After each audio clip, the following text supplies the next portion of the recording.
வைஷ்ணவி டிவிக்கில் வந்து வைஷ்ணவின்னு சொல்லிட்டு ஒரு பொண்ணு இருந்தாங்க சார். அவங்கள பற்றின ஆபாச கருத்துக்கள் வந்து நிறைய சமூக வலைதளங்கள் இது பண்ணுறதா இப்போ வந்து அவங்க கமிஷன் ஆஃபீஸில் கேஸ் ஃபைல் பண்ணியிருக்காங்க. ஸோ இதை வந்து தாவேகா தலைவர் விஜய் கட்டுப்படுத்தணுமா, இல்லை இது என்ன மாதிரி மூவ் பண்ணணும் சார்? இது கட்சிக்கு பின்னடைவை இல்லை, கட்சி வளருகிற பொழுது இதில் ஆண்கள், பெண்கள், சகோதரிகள், வயதானவர்கள் எல்லாம் குழந்தைகள்லாம் வருவாங்க. அப்போ இது போன விஷயங்களை விஜய் ஆரம்பத்திலேயே இதை கட்டுப்படுத்தணும். கட்டுப்படுத்தலைன்னா கட்சியுடைய இமேஜ் இது போன்ற ஆட்களால் தாவேகா கட்டப்படுகிறது. இது போன்ற ஆட்கள் தான் தாவேக்கால் இருக்காங்கன்னா வாக்கு வங்கி செதறிப்பு.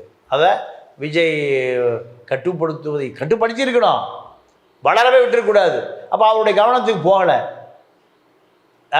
புஷியானது கவனத்துக்கு போகல. ஏன்?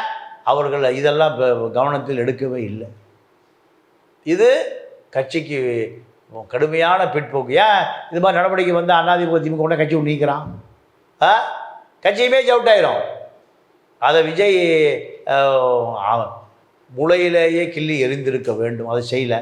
ஆனால் விஜய்க்கு அரசியல்வாதிக்கு உண்டான பக்குவம்னா வரவில்லை என்பது தான் இது எடுத்துக்காட்டாக இருக்குது.